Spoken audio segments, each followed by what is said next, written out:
Hey, what is going on everyone? It's me, Mr. Mario, and in this video I'm going to be showing you all how you can take your original PlayStation games, back them up, and create fake package files out of them that you can install right here on a jailbroken PS4. Your eyes do not deceive you, this is a PlayStation 4, this is my jailbroken PS4 specifically. I have a PS2 game right here, but the big thing here I'm wanting to showcase is the PlayStation 1 game. As you can see, it is installed, it is launching, and it is going to work beautifully. Thanks to new things that we've been able to do thanks to the recent 6.72 jailbreak which has released. So you are going to need a few things to get started on here and to get this all up and running. You're first of course going to need your jailbroken PS4 like we have right here. You're also going to need your PlayStation games that you want to back up. You're also going to need a PC in order to download and run some software that we're going to need, and it certainly wouldn't hurt to have a USB flash drive on hand just so we can transfer this game over to our PS4. So let's go ahead and get started on here. With this I'm going to exit out of the game, we can close out of it, and let's move over to our PC to get started. The links for everything are going to be down below in the description of this video, but the first thing you're going to need is a nice application called PSX-FPKG. Now, this specifically is a tool that can convert PlayStation 1.bins to PS4 FPKGs, so it is a little bit picky about what you feed it, but mind you, we'll be able to get through this just fine. You can come to the thread here and download the latest build of it available. As I'm going to be backing up my own games that I have on disk, I'd recommend using ImgBurn for this. At least on Windows, you can download the exe and install it on your computer. And last but most certainly not least is the PS1 Classics Emulator compatibility list. I would like to highlight this because not only it will save you all some time, maybe if you ask, hey, does this game work or what are the results of it here? But if you want to, you can also contribute to it as well and add what games do work and which ones don't and such with this here. So for this tutorial, I'm actually going to be using a game I know that works. So I'm going to come down to the T's, for example, and my game I'm going to use is Tenchu 2, Birth of the Stealth Assassins.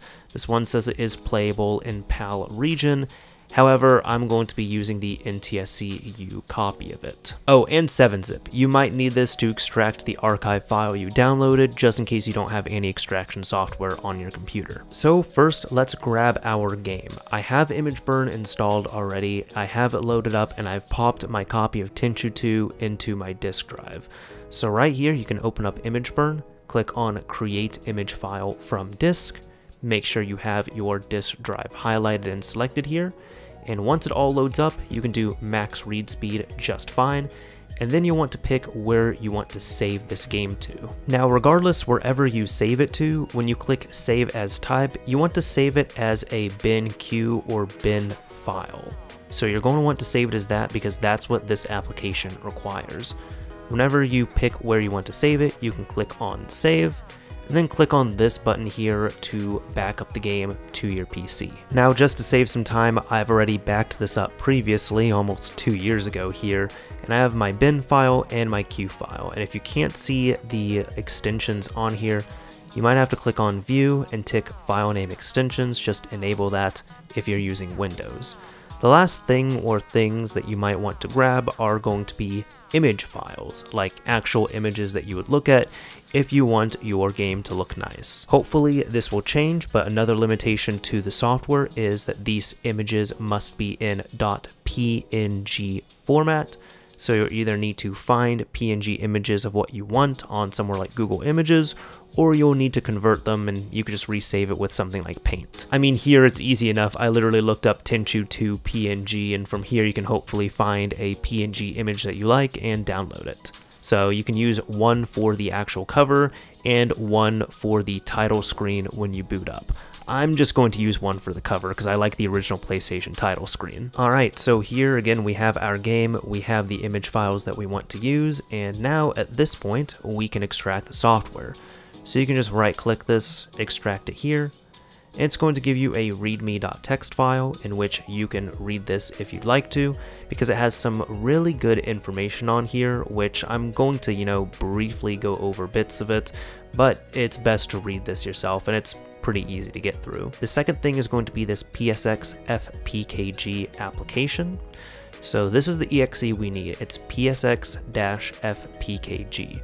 And you can just launch it as normal. It should open up with something like this, which looks to be easy enough. It's also worth noting some users have had issues with saving FPKG files due to permissions and such, so if possible, you might need to right-click and run this as administrator, and then you can say yes to that. So here we go. From here, you can only do 1-disc games, at least right now. So if you're wanting to play something like Final Fantasy 7 or 8 or 9 or just some that use multiple discs, you're not going to be able to do that here, unfortunately. But right here for the disc, you just click on select, and you want to locate the game that you just dumped and grab the bin file. Click on open.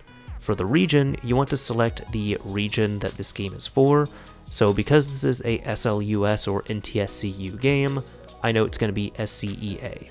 For PAL or European games, you want to pick SCEE, and for Japanese games, you want to pick SCEI. Although I know that automatic region detection is supposed to come soon, as noted in the README file. Now for scaling here, 1 is for 720p, 2 is for 1080p, 4 is going to be for 4K, or 2160p, depending on what you want to select here for your scaling option. I just have a regular PS4, like the old standard model, so I'm not going to be able to make use of the 4K scaling option. I'm just going to go with 1 because that's going to be fine if it's just 720p scaling there. And now for your icon and background, you can pick these here, click on select, and this is where I mentioned you can only really use a PNG image. So for this, I'm going to grab this image, and that's going to be my icon. For the last things here, they're going to be the NP title and the display title itself. For the NP title, I recommend using the game's code, like identification code itself. So you could find this on the game disk or within the game's files if you open up the image file itself of the game that you dumped, or you can find it a multitude of ways. But I know this one, when I ripped it, I know this one is SLUS-00939. So you can really put anything here as long as you put in 4 letters and 5 numbers. It can be any combination, but just because I want to be strict with what the game is, I'm going to do SLUS-00939, as I know that is the code for the NTSCU version of Tenchu 2. And of course for the title here, I will call this Tenchu 2 Birth of the Stealth Assassins. I'm actually surprised it let me type in all of that. Now that's about it for the most part here. You can check use compression. This is actually checked automatically. I've used it for my games. I haven't noticed any negative consequences for the few games that I've tried out. And the last thing is firmware 5.05 backport. If you have a 5.05 jailbroken PS4, you need to tick this. However, my PS4 is on firmware 6.72, which this application is intended for, so I'm just going to untick that. And now once we're all done, we can click on Create FPKG. Go ahead, find or create a folder, just click on something or somewhere you'll be able to easily save this to. Once you click OK, just give this a few seconds here. It's going to say creating an image. It should go pretty fast, but once it's done, it will say finished. Click OK. Exit out of that, and if we go into our folder, check this out. We have the original image we downloaded from Google, we have the game rip here, and we also have this new package file, which this is the PS1 package file. Awesome. So we have everything we need to transfer over to our PS4. Now for our USB drive, we just need to check the properties on here, and a USB drive needs to be either FAT32 or exFAT. I would recommend using exFAT on the PS4. If you do need to format it, back up any data you care about off of this, right click, click on format, at least this on Windows. exFAT is fine, default is fine, quick format is fine. Going to press OK and format that. And now for our package file, it's pretty easy. We just right click, copy it out, go to your USB drive, go into the root of the USB drive, and paste it right there. It's as easy as that, just like any other package file. Perfect. Now with all that copied over, we can come back here, right click, eject our USB drive. Now move it from your PC and transfer it over to your PS4. Alright, over at your jailbroken PS4, this is assuming you've already enabled the jailbreak. Just go over to your settings, go all the way down to debug settings, game, that's fine, package installer, and install whatever package files that you have set up on here. Of course, this will just take a few seconds to get installed.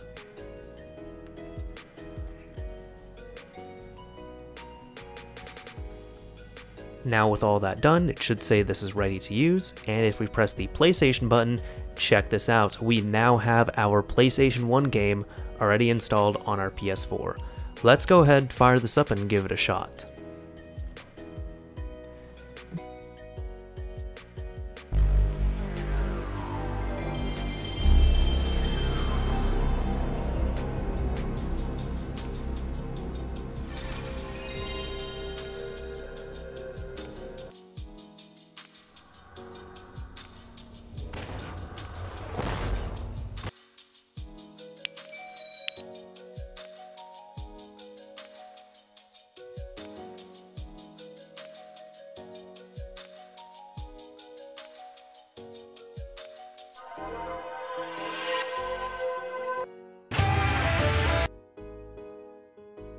Alright, so as you can see, we were able to boot into the game here just fine so far. Everything seems to be working for the most part.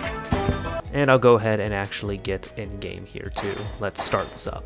Now, one thing to keep in mind, despite this being on the almighty PlayStation 4, this isn't going to magically HDify your games and make them look all pretty. They're still going to look like this. They're still going to be kind of ugly because these are still PS1 games and this is all emulation. Because it's emulation, you're going to probably run into some issues such as this that you're seeing right here. This game is perfectly playable, but I cannot read what is on screen at all. I really cannot read this, but that's just kind of a side effect that you might see on some of the games. But either way, this game is working fine for the most part. Like, we're actually in game, we're able to control, and it's not, you know, crashing or going crazy on us, thank goodness. So that's about it for this tutorial. It was about as easy as that. I'll even back out here, but as you can see, I mean, this is running on my PS4. There's the game right there. It's loading up perfectly well. So that's about it for this tutorial. Hopefully this helped out. Hopefully you all enjoyed it, and hopefully you can get some more enjoyment out of your jailbroken PS4 by going back and revisiting some great PS1 games. Anyways, this is Mr. Mario signing off. Thank you all for watching, everyone. If you enjoyed this video, a like would absolutely be appreciated. If you didn't like it, a dislike is fine as well too.